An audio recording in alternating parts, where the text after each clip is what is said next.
Bueno, buenas tardes a todas, a todos, por estar aquí hoy ante un tema tan importante, de tanta trascendencia, como es este del Tratado de Libre Comercio, que nos quieren meter con total alevosía, ¿no? Y ocultación, porque la gente prácticamente no sabe de qué va este tema. Vamos a ver, primero tengo que presentar ATAC. ATAC, mucha gente no lo conocéis. Es una asociación que pretende promover el control democrático de las instituciones, el control democrático de las transacciones financieras y participación ciudadana, ¿no? A través de una reflexión política y la movilización social. Voy a leer, para no dejar ningún punto, de los frentes de los que se ocupa ATAC.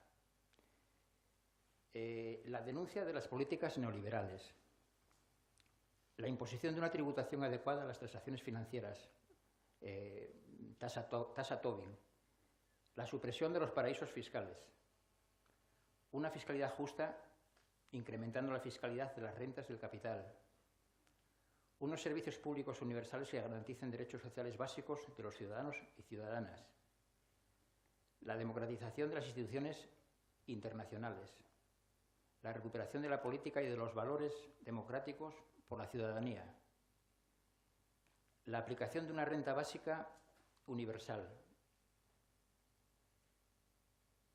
la condonación de la deuda externa. Estos son los puntos englobados todos prácticamente en uno de los eslóganes, que el eslogan principal, en una justicia económica global.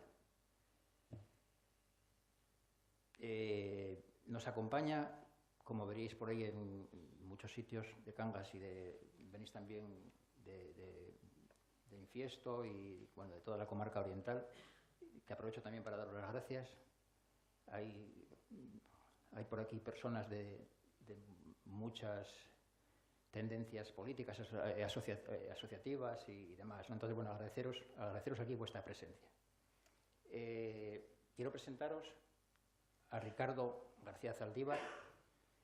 El currículum lo tenéis, he hecho unas copias ahí que están a la entrada. No voy a pararme ahora a simplemente presentarlo y destacar, sobre todo, su compromiso con la ciudadanía, no como otros intelectuales de este país y de todo el mundo, que ponen su conocimiento al servicio de los más poderosos, ¿no? Entonces, el punto verdaderamente importante de Ricardo es estar con la ciudadanía. Fue presidente de ATAC España, ahora es coordinador de grupos locales, es profesor de economía, doctor en economía, en urbanismo, y bueno, va a darnos una charla. Es profundo conocedor de este tema y yo no tengo nada más que decir, ya dejarle a él que exponga. Al final tendremos un debate donde todo el mundo podrá participar y preguntar y ser críticos y ver los puntos por donde que no les gustan y bueno, va a empezar la exposición. Ya paso yo a un segundo plano. Gracias. Buenas tardes. Muchas gracias por estar aquí en este intercambio de información que desde ATAC y un montón de organizaciones estamos haciendo un poco por todo el territorio, porque realmente estamos muy preocupados por lo que supone esta nueva vuelta de tuerca de un capitalismo financiarizado, fuera de control,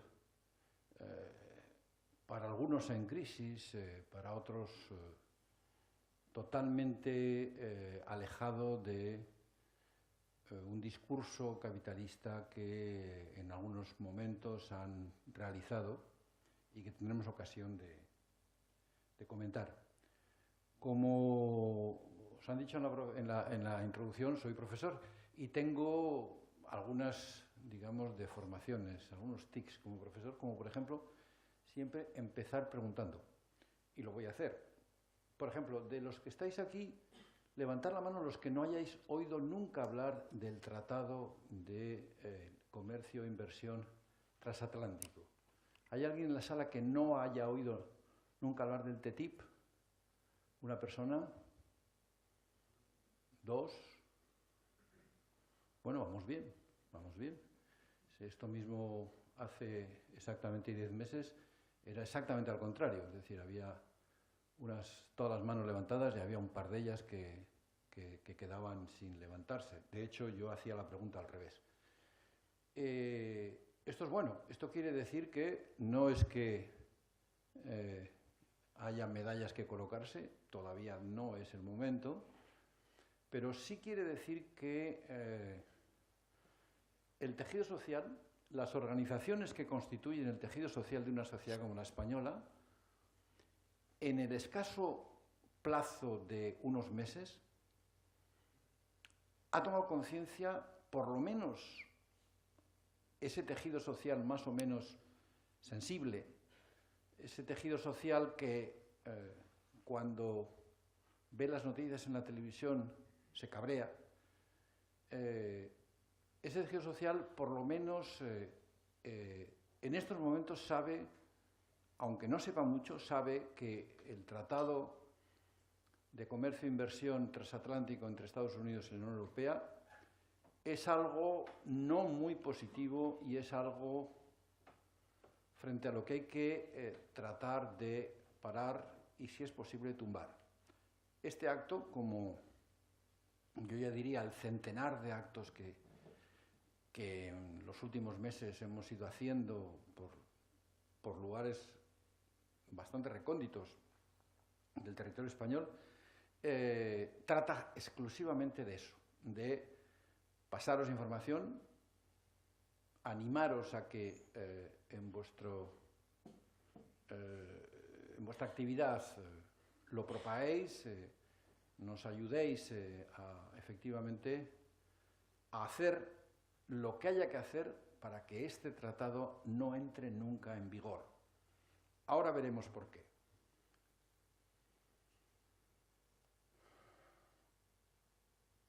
Fijaros, hace unas semanas una europarlamentaria de Izquierda Unida, Marina Albiol, escribió un artículo que tituló "El TTIP, un caballo de Troya que devora los derechos de la clase trabajadora". Este era el artículo, el título del artículo, y decía frases tan imponentes como la siguiente: en Europa, como en Estados Unidos, la democracia está siendo secuestrada por las grandes multinacionales y el poder financiero con la ayuda de la derecha neoliberal y la socialdemocracia que nos gobierna. Esta era la frase, y decía inmediatamente: no vayan ustedes a creer que es mi intención la de alarmar a nadie con una afirmación tan rotunda. Yo cuando leí esto digo, pues creo que se equivoca, creo que efectivamente la intención, por lo menos la mía, en este acto y en otros muchos que estoy haciendo, es justamente la contraria, es la de alarmar a la gente. Hay que crear una verdadera alarma social, porque el tema es muy gordo, el tema es muy grave, y es verdad, y en esto le doy la razón, estoy de acuerdo con ella, que es la propia democracia, la propia soberanía de los estados la que está amenazada.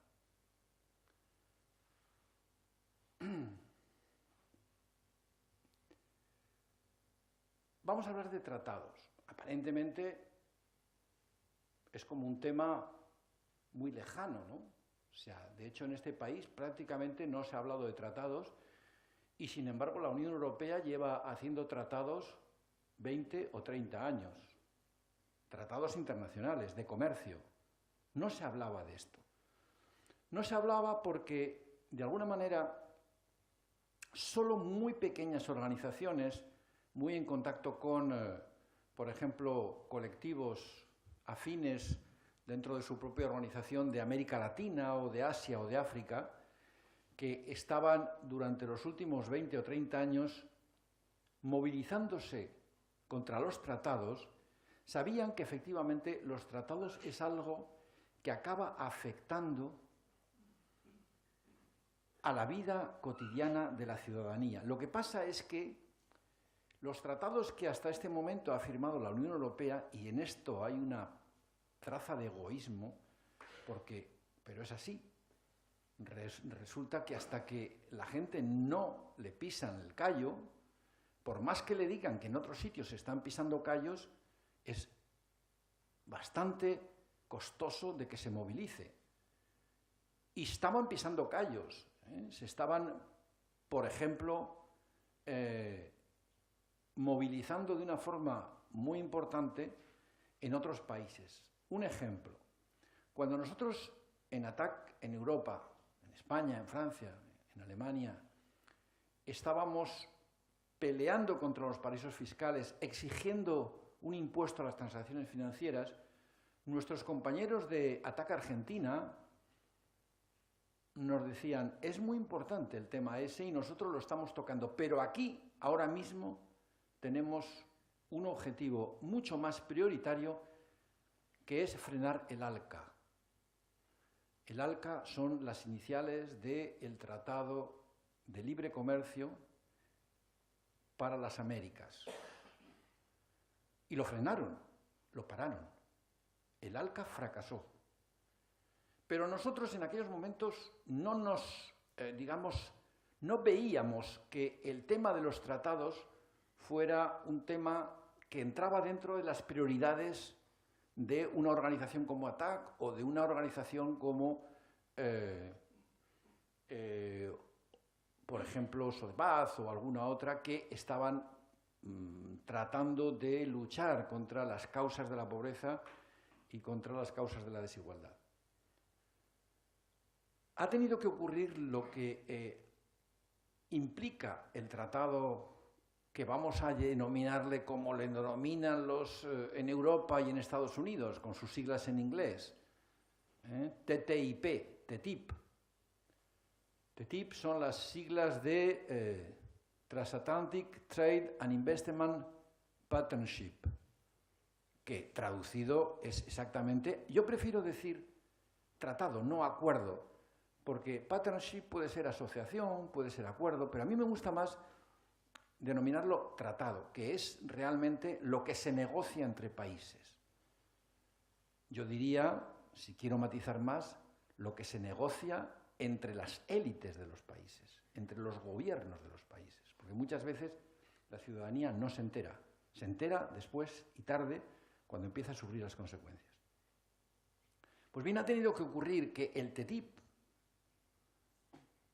amenace, como nos amenaza a los europeos en estos momentos, a la ciudadanía europea, como le amenaza a la ciudadanía norteamericana, para que muchas organizaciones lo metamos en nuestras prioridades de sensibilización para conseguir pararlo. En realidad, los tratados son una pieza clarísima de la ofensiva neoliberal que estamos sufriendo por el capital financiero en los últimos 30 años. Algo muy ligado a lo que algunos han llamado globalización, un concepto anglosajón horroroso, pero que no hemos podido combatirlo. Nosotros, como por ejemplo en ATTAC España o en ATTAC Francia, hubiéramos preferido hablar de mundialización, que es la palabra, porque global en inglés se refiere al planeta, pero global en español, el globo no se utiliza tanto como se utiliza en la lengua anglosajona. Pero en cualquier caso, es verdad que este tratado es una pieza de este proceso de mundialización. Pero si realmente ahora mismo estamos aquí en esta sala hablando del tratado, es porque nos va a afectar. Porque realmente este tratado tiene algunas características que va a cambiar radicalmente lo que hoy conocemos como condiciones de consumo, producción y distribución en la Unión Europea. ¿Por qué? Pues que por primera vez el tratado se está realizando entre un país más poderoso que la Unión Europea. Cuando la Unión Europea ha firmado tratados con Colombia, con Perú, con Egipto, con Vietnam, ahí la Unión Europea va de monstruo neoliberal. Ahí está apretando las clavijas a estos países, a estos gobiernos, pero realmente en ese momento muy poca gente, sí la ha habido, que han denunciado estos tratados, porque efectivamente ponen en peligro una lucha global y mundial contra la desigualdad. Pero realmente es la primera vez que la Unión Europea trata de plantear un acuerdo, un tratado, con un país más poderoso, en este caso Estados Unidos, con lo cual, además, en la negociación se prevé que van a cambiar muchísimas cosas de las que justamente en esta charla, debate, vamos a hablar. Es una pieza, por tanto, de una mundialización que, como bien sabéis, tiene una de las consecuencias más graves en nuestro país, que es el incremento de la desigualdad. Cada vez se habla más de este incremento de la desigualdad. Cuando España, a principios del siglo presente, en plena burbuja inmobiliaria, mucha gente creía que nos habíamos convertido en un país rico, que efectivamente podíamos jugar a nuevos ricos. En realidad tuvo que venir la crisis, tuvo que estallar esa burbuja inmobiliaria que la banca es la principal culpable de que se haya producido, junto a todo un aliento por parte de la banca alemana y la banca francesa, que es la que en definitiva estaba cebando la bomba para que se dieran créditos de alto riesgo que después han fracasado y que nos ha llevado a donde nos ha llevado. Pues bien, esta situación es la que en definitiva ha provocado ahora mismo algo que cada vez la ciudadanía de forma mayoritaria ve, que es el incremento de la desigualdad y sobre todo haber convertido a España en uno de los países en que más rápidamente está creciendo la desigualdad.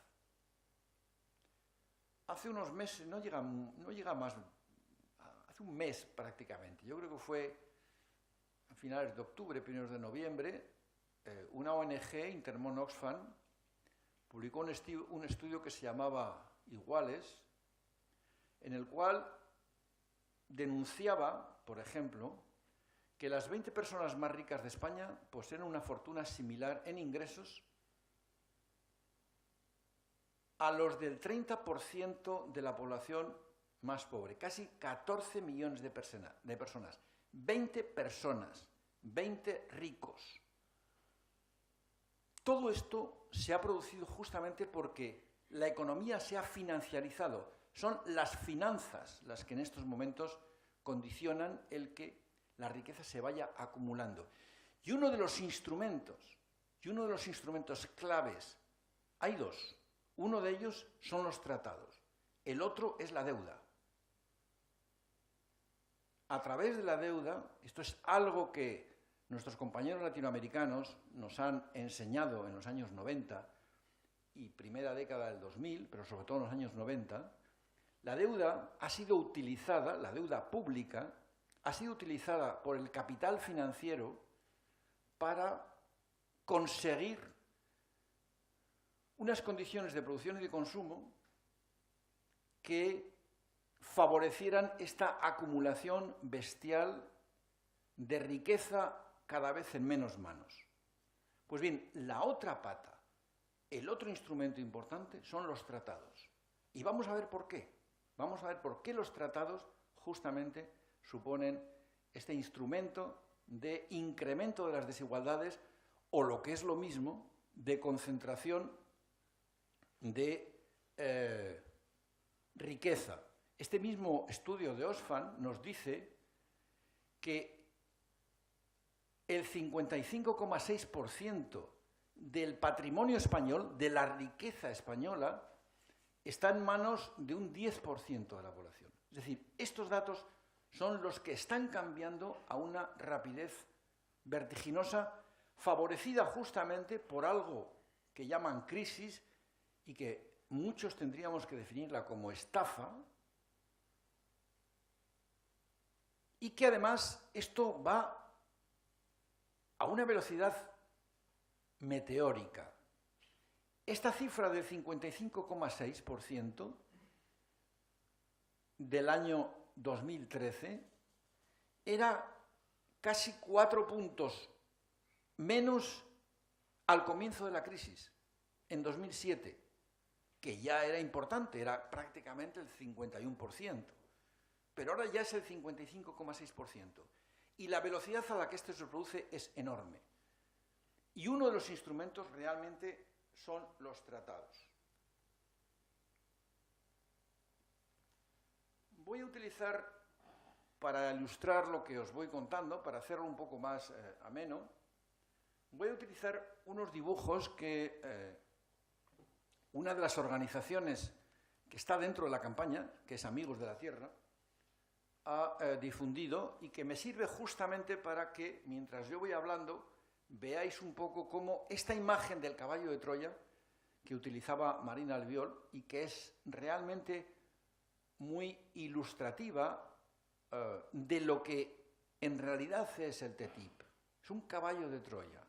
Como bien sabéis, la leyenda griega nos dice que este fue un instrumento que utilizaron para introducir dentro del campamento enemigo una especie de juguete donde dentro efectivamente iban las tropas que al anochecer se hicieron con el fuerte, con la fortaleza en su conjunto, porque era una ñazaga, era una trampa, un truco.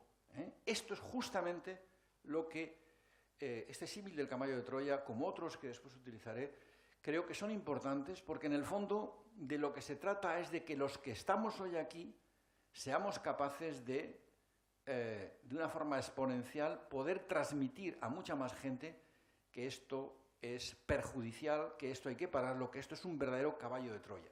Por eso, este tipo de símiles a mí me parecen muy ilustrativos. Bien.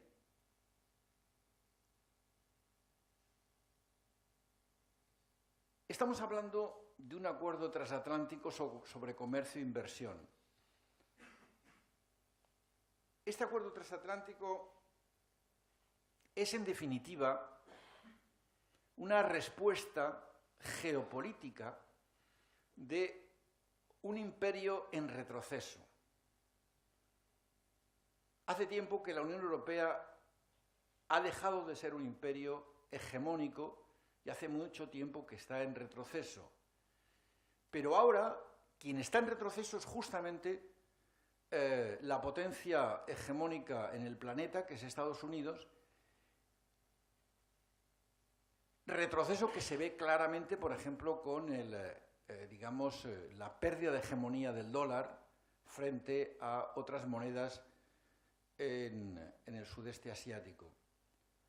El tratado, en definitiva, y esto nuestros compañeros dentro de esta movilización contra el tratado estadounidense, norteamericanos, nos lo dicen claramente que Obama se está empleando a tope, ha venido ya varias veces a las reuniones entre equipos de negociación de la Unión Europea y Estados Unidos, cosa que no es frecuente que un jefe de Estado de la potencia hegemónica asista a estas reuniones, para forzar un poco el avance de las negociaciones.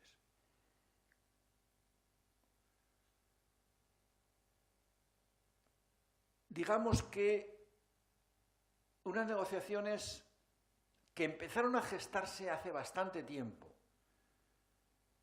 Ya en los años 90 ya empezó a hablarse de un acuerdo de este tipo. Lo que pasa es que en aquellos momentos se utilizó otro instrumento que a la larga, durante los años 90, este capital financiero hegemónico que en una gran medida en estos momentos está domiciliado en Wall Street, en Estados Unidos, utilizó pero ahora ha dejado de utilizar. Ese instrumento que utilizó y que ha dejado de utilizar es la OMC, la Organización Mundial de Comercio. A primeros de los 90, Estados Unidos forzó la creación de este club de países. Hay veces que la gente se confunde y cree que es un organismo de Naciones Unidas. La Organización Mundial de Comercio es un club de países. Este club de países se creó en el año 94 y empezaron las rondas de negociaciones tratando de liberalizar el comercio, tratando de hacer que desaparecieran las barreras para que efectivamente el comercio fuera libre. El problema es que, como bien saben las gallinas, en el campo, sin una protección del gallinero, la gallina tiene todas las de perder frente al zorro. Es decir, que cuando hay una clara desigualdad, como la hay en estos momentos, por ejemplo, entre Estados Unidos y Haití, o entre Estados Unidos y Burkina Faso, un acuerdo de libre comercio es lo mismo que si el zorro le propusiera al granjero que quitase las protecciones, porque en el fondo la libertad es lo que todo el mundo busca. Las gallinas, desde luego, no creo que estuvieran muy de acuerdo con este planteamiento.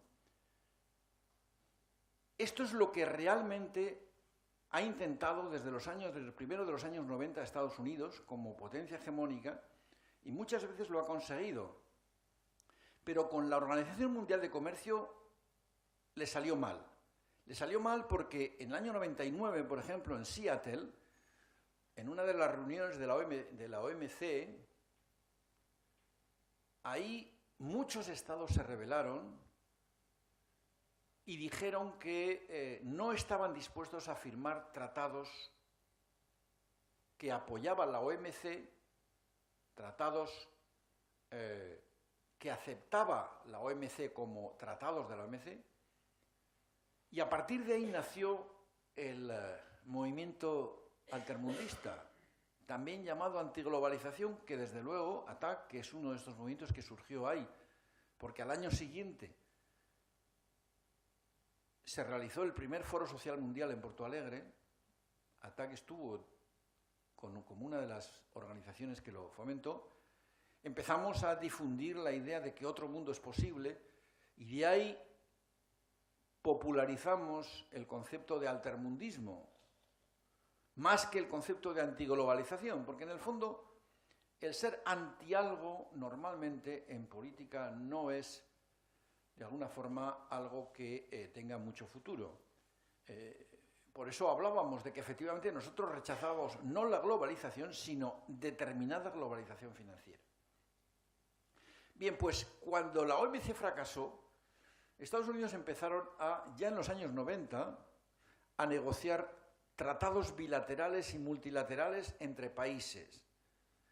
El primero de los que tuvieron éxito fue el Telecán, Tratado de Libre Comercio de América del Norte, tratado que se firmó en el año 94 entre Estados Unidos, Canadá y México. Yo os invito a que entréis en una web, en internet. Hay infinidad de documentos hechos por organizaciones mexicanas que demuestran el desastre que ha sido para Estados Unidos la firma y la aplicación de este Tratado de Libre Comercio entre Canadá, Estados Unidos, América y México, perdón. De hecho, no es por casualidad, sino que tiene una correlación total. Justo el año 94 fue el año en que un maestro se fue a Chiapas y creó el movimiento zapatista. El movimiento que de alguna manera el ejército zapatista, que sin un arma, no como un ejército armado, sino como un ejército que se definía claramente antineoliberal, trataba de poner en guardia a la sociedad mexicana de los problemas que iba a traer ese tratado. Hoy, 20 años después, podemos decir que el que México sea un Estado fallido en parte, en gran parte, tiene que ver con este tratado. De la aplicación de este tratado surgió que más de 300.000 campesinos tuvieron que abandonar sus tierras porque se arruinaron, porque el maíz empezó a fluir de una forma que los economistas llamamos dumping, es decir, subvencionado por Estados Unidos e inundado a precios que hacían arruinarse a los propios campesinos mexicanos. Y ese espacio dejado por los agricultores arruinados que se fueron a México DF a vivir en la miseria, en la suburbia, en los suburbios de una ciudad que en estos momentos tiene 25 millones de habitantes, ese espacio dejado por esos campesinos fue ocupado inmediatamente por el narcotráfico. Una gran parte de los problemas que hay de un Estado dominado y controlado por el narcotráfico, como es el caso mexicano, tiene que ver con este tratado. Fijaros hasta dónde puede llegar en un momento determinado algo que aparentemente es inocuo, un tratado de libre comercio que lo único que pretende es eliminar barreras para que el comercio se desarrolle. Pero aquí vuelvo a poner el ejemplo o la metáfora del zorro y las gallinas. Hay que tener en cuenta, y ya en el siglo XVIII, filósofos claros nos decían que en una situación en la que el fuerte y el débil están juntos, la libertad va en contra del débil y la ley protege al débil. Esto es lo que ocurre justamente cuando estamos en contra de un tratado de libre comercio. No estamos en contra de los tratados, no estamos en contra del comercio, pero sí de una forma de entender el comercio que no atiende justamente a que estamos hablando de situaciones de gran desigualdad.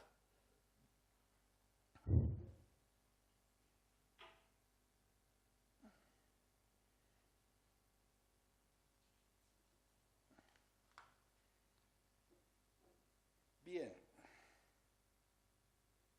El problema además es que en este caso lo que persigue el tratado el TTIP no es acabar con las barreras arancelarias, es decir, para los que no estén familiarizados con los temas de comercio internacional, os diré que, lógicamente, un Estado, cuando quiere proteger su industria, cuando quiere proteger su actividad, lo que normalmente pone unos aranceles para que los productos que vienen del exterior y que pueden ser, como en el caso que os contaban, subvencionados o producidos más baratos, no arruinen la industria de actividad del país. Pues bien, esto, en el caso de la Unión Europea y Estados Unidos, prácticamente no existe, porque los aranceles son mínimos. Quitando algunos sectores, como los agrícolas, quizás en algunos productos agrícolas, en los que efectivamente sí se vería muy afectado porque hay una protección de aranceles. Por ejemplo, os pondré el ejemplo, y esto se lo he hecho yo saber, cuando en un acto como este, por ejemplo, en La Palma, en las Islas Canarias, con productores de plátano canario, efectivamente ahí sí había un tema de aranceles, ahí sí había un tema de que si Chiquita Fruit Company llega con sus bananas producidas a un coste ridículo, que es casi el coste del esclavismo en países centroamericanos, es evidente que los productores de plátano canarios se arruinarían como se arruinaron, de hecho, los agricultores mexicanos. Y que se arruinen los productores canarios de plátano es algo más que lo que los economistas llaman pues un reajuste del mercado. Porque los que habéis tenido el privilegio de viajar a Canarias sabéis que, por ejemplo, el plátano en una isla como La Palma es algo más que una producción agrícola. Forma parte de la idiosincrasia, forma parte del propio paisaje, de la propia, digamos, característica de una isla que se llama justamente la Isla Verde por esta circunstancia. Pero, en cualquier caso, quitando este ejemplo, realmente los aranceles no son significativos. Entonces, ¿qué busca el tratado TTIP entre la Unión Europea y Estados Unidos? Pues lo que busca es eliminar las barreras no arancelarias. ¿Qué quiero decir con esto? Lo que busca es armonizar una normativa y una regulación que en la Unión Europea, después de 30 años de trabajo entre las comisiones, entre las comisarías, entre las organizaciones de defensa de los consumidores, las organizaciones sindicales, la ciudadanía en general, ha conseguido establecer. Y esto es lo grave. Lo grave es esto. Lo grave es que efectivamente el tratado amenaza una forma de regular la producción y el consumo que en estos momentos en la Unión Europea mantiene unos niveles de aceptabilidad muy superiores a los que pasa, a los que se producen, a los que se observan en Estados Unidos. Vamos a entrar un poquito en ejemplos, en materia. Son muy prolijos los ejemplos, no me quiero extender, pero luego tendremos un tiempo de debate en el que podréis hacer preguntas y podréis ir a detalles que, por ejemplo, yo me haya saltado por no hacer demasiado prolijo la extensión.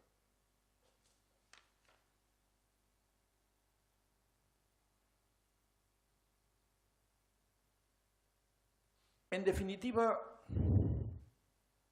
lo que estamos aquí diciendo es que en estos momentos la situación en la Unión Europea, incluido nuestro país, que tiene un estado no ya de bienestar, sino, como decía un autor que con gran ocurrencia, ese estado de medio estar que tenemos en nuestro país, pero en cualquier caso, aún ese estado de medio estar en vez de bienestar se va a ver afectado porque realmente la homogeneización entre la normativa de producción y consumo de la Unión Europea, dentro de lo cual está nuestro país, y Estados Unidos, es realmente muy dispar.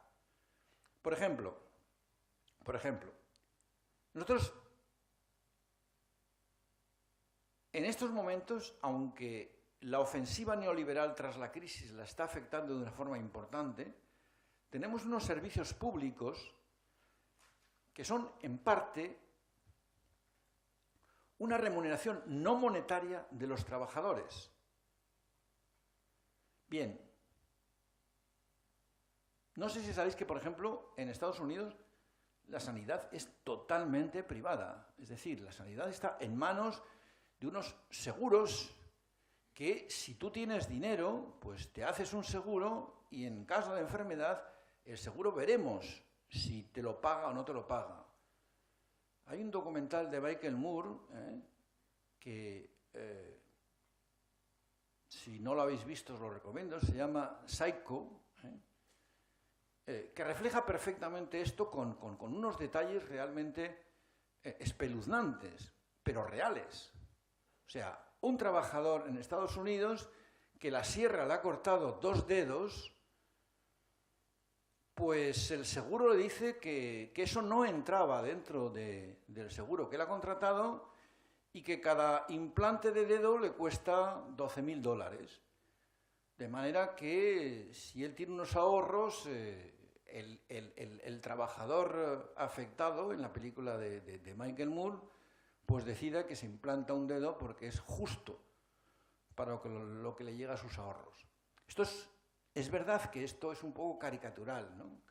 Caricaturesco, Pero es así. Es decir, estamos en una situación en que los servicios públicos en nuestro continente europeo pueden verse afectados. Yo vengo de una ciudad, Madrid, en la cual un gobierno del Partido Popular ha intentado por todos los medios, y ha estado muy cercano a conseguirlo, privatizar la sanidad. De hecho, ya ha realizado acuerdos con grandes empresas transnacionales que no tienen nada que ver con la sanidad, sino que son sencillamente buscan el beneficio para ir creando hospitales privados que al final la construcción, después de un canon, dicen que a los 30 años revertirán a la Comunidad de Madrid, pero que eso no está nada claro. Pero bueno, la movilización, la gran movilización de la Marea Blanca ha conseguido parar este proceso. Pero es que de lo que estamos hablando con el tratado es algo así como un gran empujón a estos procesos. Es decir, es algo así como una patente de corso para que las propuestas neoliberales que tratan de convencernos de que la sanidad privada está mejor gestionada y es mejor que la sanidad pública, lo cual es una falsedad absoluta, porque está demostrado que no solo es peor, sino que además es mucho más cara. Esto es hasta cierto punto una de las amenazas que tenemos. De alguna forma, estos servicios públicos se ven claramente amenazados, pero no solo es la sanidad, son las pensiones, por ejemplo. Fijaros, aquí estamos tratando de resistir frente al avance de la banca y de las instituciones financieras que tratan de meter el bulo de que las pensiones no son sostenibles, las pensiones públicas, que mejor que la gente contrate pensiones privadas. Esto es, por ejemplo, lo que sucedió hace mucho tiempo en Estados Unidos. En Estados Unidos prácticamente todo el sistema de pensiones es privado, es el sistema de capitalización. Pues bien, es de esperar que en la negociación entre la Unión Europea y Estados Unidos esa armonización de normativas tenga que ver con justamente estos problemas relativos a los servicios públicos. Sobre todo, el tratado va a afectar a la producción y al consumo de bienes y servicios. Porque si el tratado se aprueba, ese tratado va a permitir que lleguen a nuestros supermercados productos baratos sin las necesarias garantías sanitarias que nos pueden hacer un enorme daño a nuestra salud. Los supermercados europeos acabarán inundados de productos que son habituales en Estados Unidos y que hoy están prohibidos en la Unión Europea. Os voy a poner un ejemplo.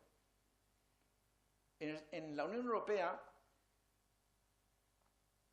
los biberones para los lactantes no pueden llevar un producto que se llama bisfenol A. Es un producto, digamos, que lo que hace es abaratar enormemente el coste del biberón. ¿Por qué?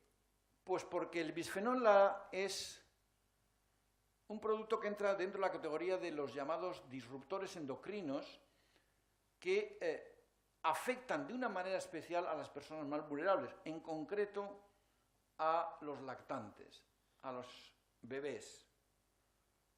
Este bisfenol A fue prohibido en la Unión Europea en 2011. Está prohibido. Es evidente que dentro de una negociación, y esto es un ejemplo, del tratado entre la Unión Europea y Estados Unidos, la industria norteamericana fuerce a que se cambie esta prohibición, a que se modifique esta prohibición y sencillamente este disruptor endocrino deje de estar prohibido. Pero es que es todo, porque en la Unión Europea hay un principio de precaución que se aplica y que es lógico si atendemos a los intereses de los consumidores, si atendemos a los consumidores de la mayoría de la población. No es lógico si atendemos a los intereses de las personas, de las grandes corporaciones que buscan beneficio y que efectivamente estos son trabas, son hasta cierto punto normativa que le supone que el coste sea mayor del producto. Pues bien, el principio de precaución en la Unión Europea lo que dice es que si un productor quiere introducir un producto en el mercado o un servicio, debe demostrar que el producto es inocuo, que el producto no afecta a la salud de la población o no tiene unas repercusiones importantes sobre el medio ambiente. Ese es el principio de precaución que se aplica en la Unión Europea.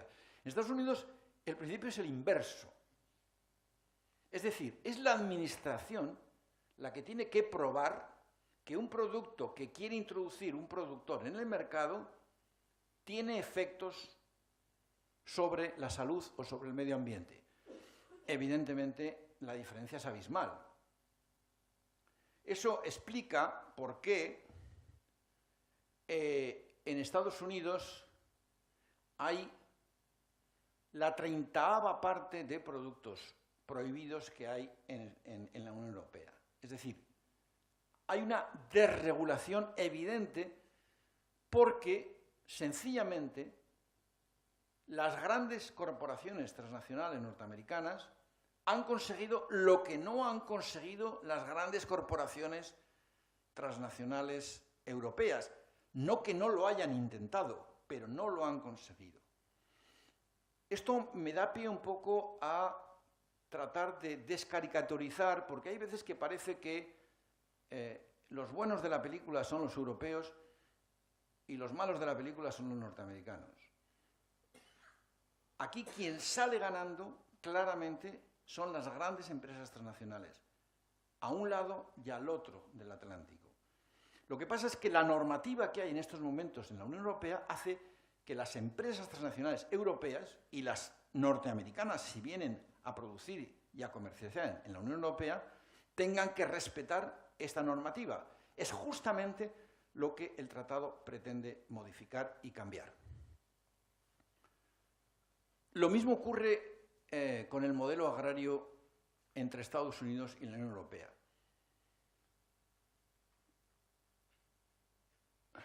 Fijaros,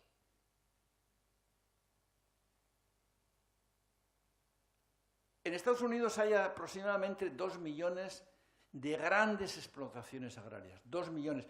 Tiene una superficie que podía ser equiparable, y sin embargo hay 2 millones de explotaciones, de grandes granjas, de agroindustrias. En la Unión Europea tenemos 13 millones. 13 millones. Porque, de alguna manera, nosotros partimos de una herencia en la cual el campesinado, es decir, la gente que vive produciendo agricultura o ganadería en el mundo rural, es algo más que una agroindustria.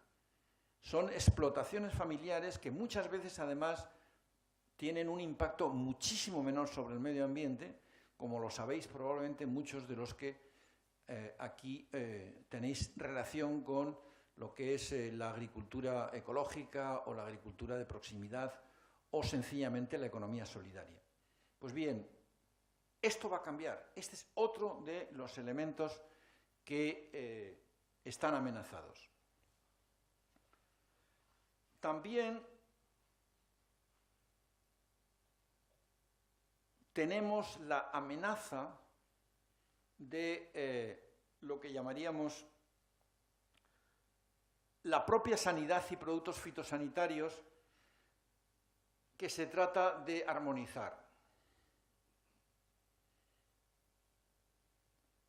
Es lo relacionado con la salud pública. En la Unión Europea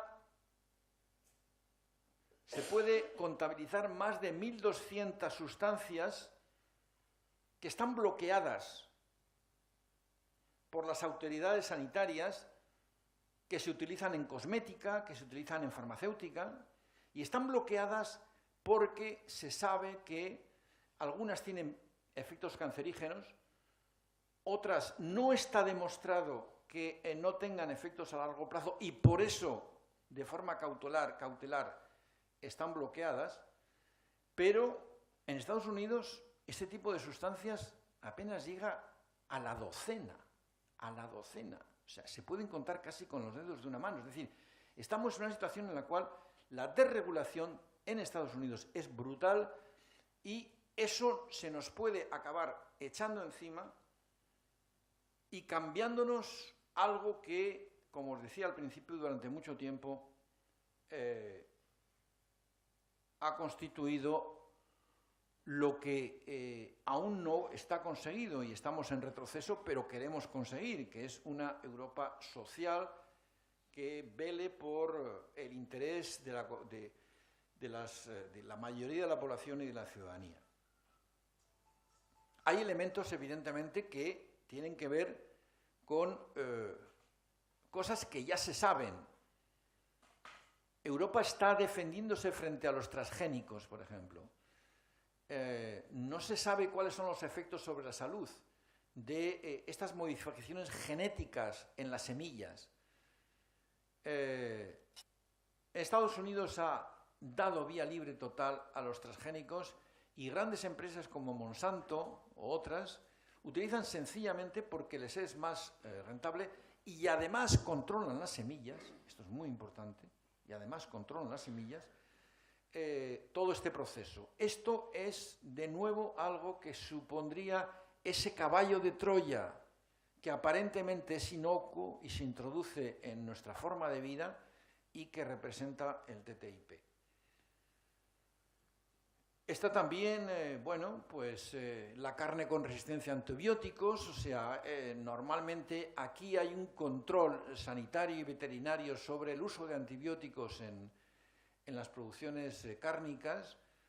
Hay una especial cuidado de los animales clonados. En definitiva, hay un mayor, es decir, no es el imperio del beneficio puro y duro, que es lo que caracteriza a la agroindustria y la cosmética y la farmacéutica. Fijaros, la farmacéutica es sangrante, pero ha tenido que haber grandes luchas y el posicionamiento de un país tan poderoso en población como es la India, para que las farmacéuticas acepten los genéricos. Y uno de los acuerdos que se ha tomado a escala mundial es que efectivamente cuando un país entra en situación de emergencia sanitaria, no rige el principio de las patentes para determinados productos farmacéuticos porque en ese momento puede producir genéricos para salvar a la población.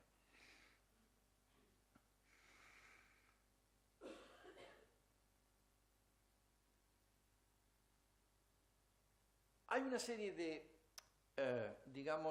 sectores que tienen que ver con los derechos, que tienen que ver con unas determinadas conquistas sociales que la Unión Europea ha costado muchas vidas y mucho sufrimiento para llegar a ellas. Hablemos, por ejemplo, de los derechos laborales. Probablemente muchos no sepáis que Estados Unidos, al contrario de la Unión Europea, no ha reconocido las 8 convenciones de la OIT. Hay dos acuerdos, dos principios que no reconoce Estados Unidos, que son la negociación colectiva y la libertad sindical. Son dos grandes principios. Fijaros que este país y muchos en Europa tiene unas condiciones laborales que ahora están viéndose atacadas de una manera brutal por las reformas laborales, que debe mucho justamente a haberse aceptado el principio de la negociación colectiva, de manera que un pequeño trabajador en una empresa con 3 trabajadores puede acogerse perfectamente al convenio del sector, que ese sí ha sido negociado de una forma, digamos, muy con luchas y con muchas exigencias por parte de las organizaciones sindicales para que lo acepte el sector. Pues bien, esto no existe en Estados Unidos. Es muy probable que gran parte de la negociación vaya por ahí, aunque digo que es muy probable porque este es el otro elemento que quiero resaltar, y lo resaltaré al final. Es que no sabemos en este momento qué están negociando. Hay un secretismo absoluto. Después me referiré a él. Pero, en fin, hay más. Voy a pasar un poquito más rápido. Por ejemplo, ¿qué pasa con la pequeña empresa? ¿Qué pasa con el empleo? El discurso neoliberal es claro. Y, desgraciadamente, una gran parte de la socialdemocracia en este país lo acepta, ese discurso neoliberal, que consiste en decir, ese tratado va a ser bueno para el crecimiento, va a hacer que el PIB, ese santo santorum que está en los altares de la ideología neoliberal, el PIB crezca, no se atreve ni a decir un punto. Los estudios hablan de que va a crecer un 0,4, un 0,5% si se liberaliza, si se aprueba este tratado. Y eso, evidentemente, va a implicar una creación de puestos de trabajo, etcétera, etcétera, que, lógicamente, al crecer, al haber más producción, al haber más crecimiento, habrá más trabajo, y con eso, aparentemente, se calla la boca a los que ven y admiten que, efectivamente, va a tener sus problemas como los que acabo de decir. Pero es que en las últimas semanas hay un estudio de la Universidad de Massachusetts, en Estados Unidos, un estudio muy riguroso, que ha cifrado en que el TTIP destruiría 600.000 puestos de trabajo en la Unión Europea en el momento en que lógicamente tenga el recorrido que se espera que tenga el tratado. Esto es un trabajo, digamos, realizado por un departamento de una universidad. Existe un PDF en español, traducido, entráis en la web de ATAC o en la web de la plataforma Noal TTIP y está ahí el estudio. Pero es que es lógico pensar que el tratado va a destruir puestos de trabajo. ¿Por qué? Pues porque esto no es más que favorecer a las grandes empresas, pero ya se sabe que las grandes empresas no solo destruyen trabajo, empleos en sí mismas, porque cada poco están fusionándose y están eliminando trabajadores, sino que además, para la pequeña y la mediana empresa, este tratado es nefasto. Se inundará el mercado de productos baratos, producidos en China, traídos por la Unión, por Estados Unidos, por las grandes transnacionales norteamericanas, de manera que estamos otra vez con el zorro y las gallinas. Nadie está defendiendo aquí el proteccionismo a ultranza. Hay un libro de un economista surcoreano que trabaja desde hace 20 años en el Reino Unido, que tiene un libro que se titula Quitar la escalera, porque es un símil que entenderéis perfectamente. Por eso muchas veces los economistas utilizamos este tipo de símiles, porque son muy gráficos, son intuitivos, ¿no? Entonces él dice que los países que en estos momentos están defendiendo la libertad comercial a ultranza fueron proteccionistas hace 40, 50, 80 años. Pero ahora que han llegado a esa situación, lo que hacen es quitar la escalera, sencillamente. Quitar la escalera por donde ellos han subido, donde han llegado hasta ahí, para que efectivamente sigan siendo zorros frente a las gallinas. Es decir, sigan habiendo esa situación de desigualdad y esa situación de imposibilidad de competir. Pues bien, si realmente tampoco podemos esperar, es decir, esta situación de gran crecimiento del empleo, es que realmente el tratado debe ser frenado. Pero hay más cosas. Hay más cosas. Vamos a hablar, por ejemplo, de los temas de energía. Estados Unidos, desde hace 20 años, ha desarrollado una tecnología de obtención de gas basada en la fractura hidráulica.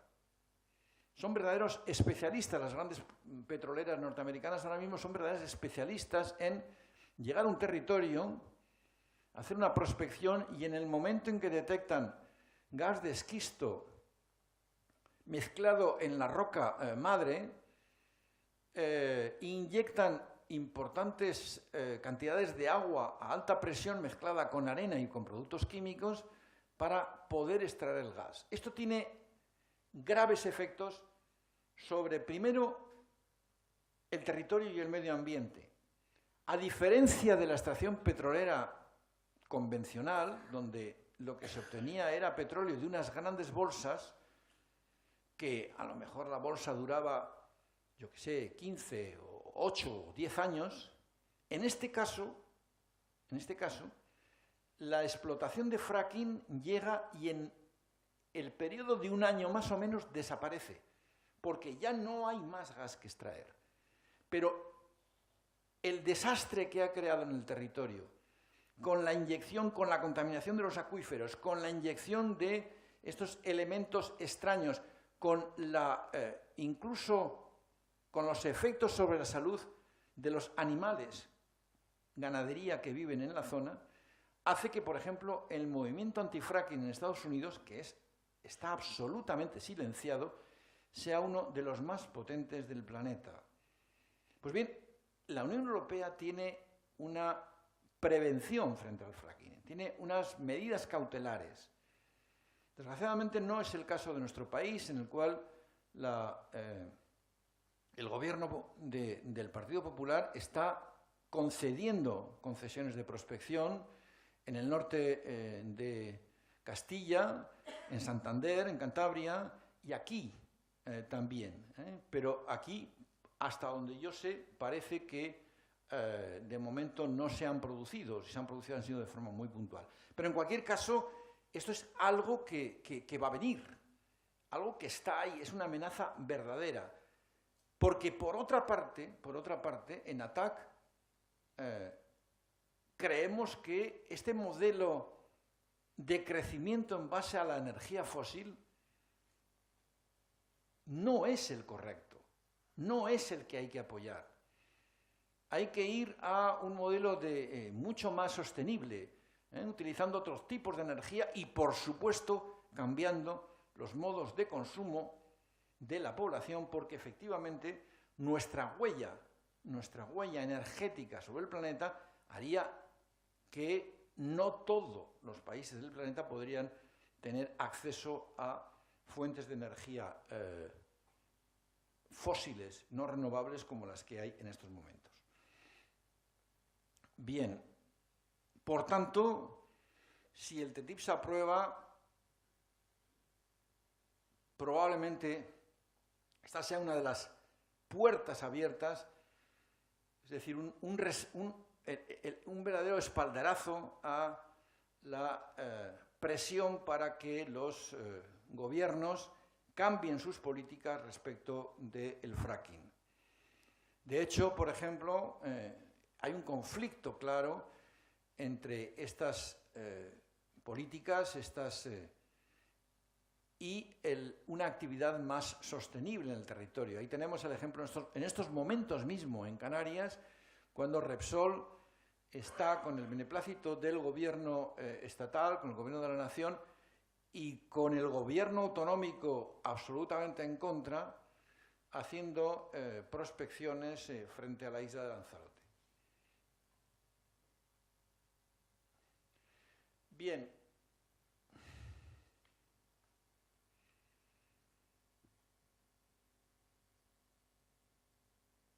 Esto en relación a la energía. Podría seguir, me he dejado, por ejemplo, sin hablar de la propiedad intelectual. Hay una serie de fenómenos, de amenazas que tienen que ver con la forma en que las empresas en Estados Unidos utilizan los datos que están disponibles en Internet. Por ejemplo, aquí tenemos en España y en toda la Unión Europea hay una agencia de protección de datos que evita que, por ejemplo, las grandes empresas utilicen los datos que recogen en su actividad para que los comercialicen para otros fines comerciales. No quiere esto decir que no haya fugas. Cada vez que de repente suena vuestro móvil y un comercial os dice que si no queréis comprar algo es porque vuestras características de ingresos y vuestras características y vuestro propio móvil ha sido comercializado de una forma bastante fraudulenta, porque aquí está penalizado, aquí está prohibido en protección de datos utilizar eso, pero no en Estados Unidos. Facebook, Google, Microsoft, la propia WhatsApp, tienen una gran cantidad de datos que en estos momentos en Estados Unidos son normalmente comercializados, que tiene que ver un poco con la propiedad intelectual. No voy a entrar en esto, es uno de los grandes temas, ni tampoco voy a entrar en el tema de la regulación financiera.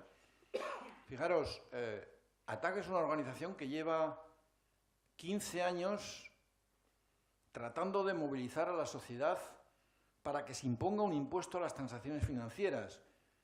Un impuesto a las transacciones financieras es una especie de IVA. A los especuladores, cada vez que compran y venden acciones o derivados, ATTAC lo planteó no para recaudar, aunque también recauda, sino para frenar esa especulación, porque esa especulación es la que realmente nos ha llevado a la gran crisis que ahora mismo tenemos, ¿no? Pues bien, si entra el tratado, olvidémonos de la tasa Tobin, evidentemente. Es decir, que hay una serie de elementos que se ven afectados, sector a sector, ¿no?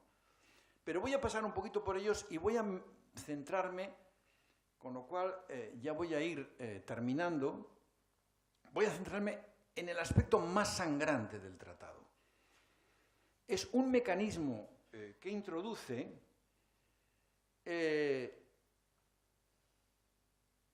que permite a los inversores, es un eufemismo que utiliza el tratado, un inversor podéis ser vosotros que de repente queréis comprar, por ejemplo, pues yo qué sé, uno de los paneles solares que se pueden plantear, y de hecho ya hay una empresa francesa que está intentando desarrollarla en el Sahara para la producción de energía renovable, ¿no? Pero vosotros podéis ser un inversor, pero no es a vosotros, no es al inversor pequeño al que se refiere este mecanismo. Se refiere a la gran empresa transnacional que es la única que puede utilizarlo. Es el mecanismo o cláusula de resolución de conflictos entre inversor y Estado. Se utiliza, como siempre, las siglas en inglés porque como esto es una campaña internacional con los franceses, con los austríacos, con los alemanes, con los norteamericanos, necesitamos entendernos y, lógicamente, la convención en este momento es utilizar los acrónimos anglosajones. ISDS, Cláusula de Resolución de Conflictos entre Inversor y Estado. ¿Qué quiere decir esto? Esto es una cláusula que, si el tratado se aprueba, entra en vigor y le permite a un inversor, es decir, a una gran empresa transnacional, demandar a un Estado, el que sea, que haya firmado el tratado, si considera que hay un cambio en la legislación posterior a la firma del tratado que le perjudica, es decir, que hace disminuir sus beneficios, presentes o futuros. Si de repente hay un cambio de gobierno en este país y se aprueba una ley de un salario mínimo que pasa de la ridícula cifra actual a una cifra mayor, y este tratado está firmado, una serie de empresas transnacionales operando en nuestro país podrían utilizar este instrumento y decir: aquí ha habido un cambio legislativo que me perjudica en mis beneficios y por tanto le demando al Estado. Pero es que fijaros, si es que tenemos ejemplos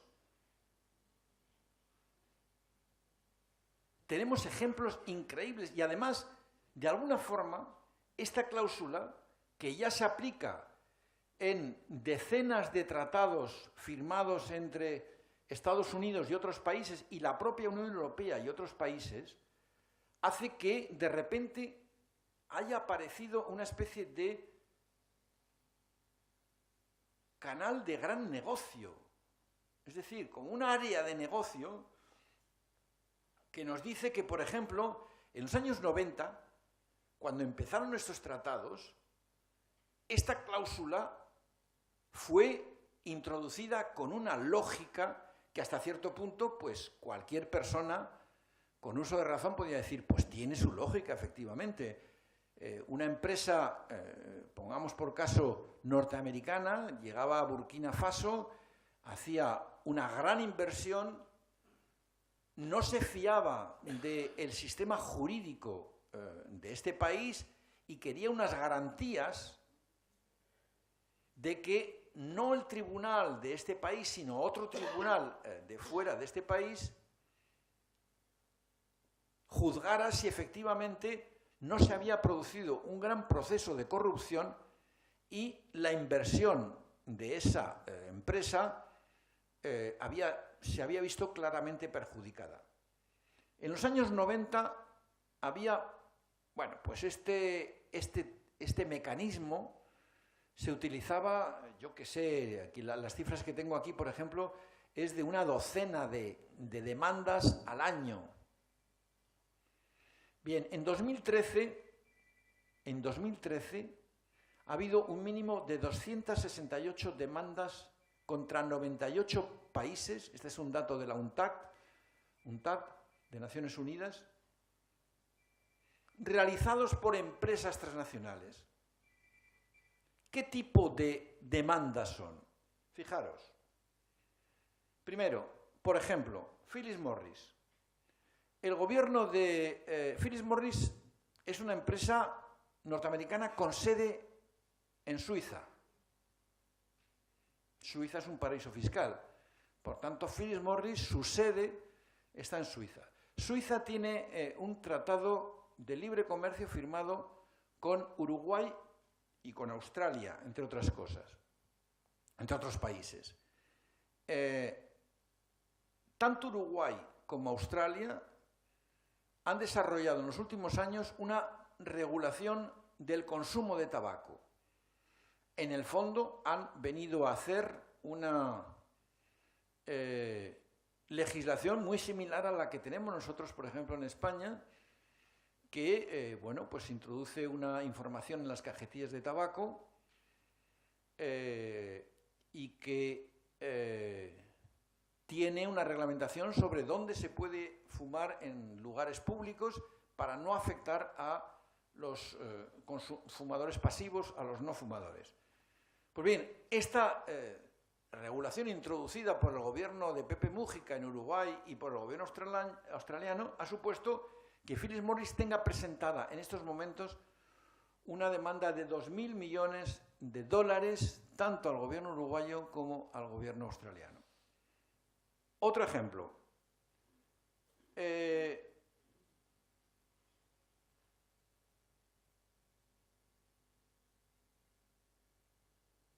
Vattenfall es una compañía de energía sueca. El gobierno alemán, a raíz del desastre de Fukuyama, cambió su política energética y decretó una moratoria nuclear. Pues bien, el gobierno alemán ha sido demandado por Vattenfall por una cantidad cercana a los 5.000 millones de euros por esta empresa que desarrolló unas centrales nucleares en Alemania y que ahora dice que el cambio de normativa le afecta a sus beneficios y por tanto el gobierno alemán debe pagar. Esto me permite decir que el Partido Socialdemócrata alemán está presionando de una manera muy fuerte al gobierno de Angela Merkel para que, si efectivamente esta cláusula del ISDS, del Mecanismo de Resolución de Conflictos entre Inversor y Estado, entra en el TTIP, para que el gobierno alemán no se oponga a la firma del tratado. Es evidente que si el gobierno alemán se opone a la firma del tratado, no hay tratado. Pero bueno, esto está por ver. Es decir, esto de momento solo es una información que sabemos por los compañeros de ATTAC Alemania y de otras organizaciones que ha habido un posicionamiento claro por parte del Partido Socialdemócrata. Hay más casos. Por ejemplo, el caso de Lone Pine. Lone Pine Resources es una compañía americana productora de gas y combustibles que se haya establecido en Canadá, y Estados Unidos demanda al gobierno canadiense que justamente por la regulación de el tratado al que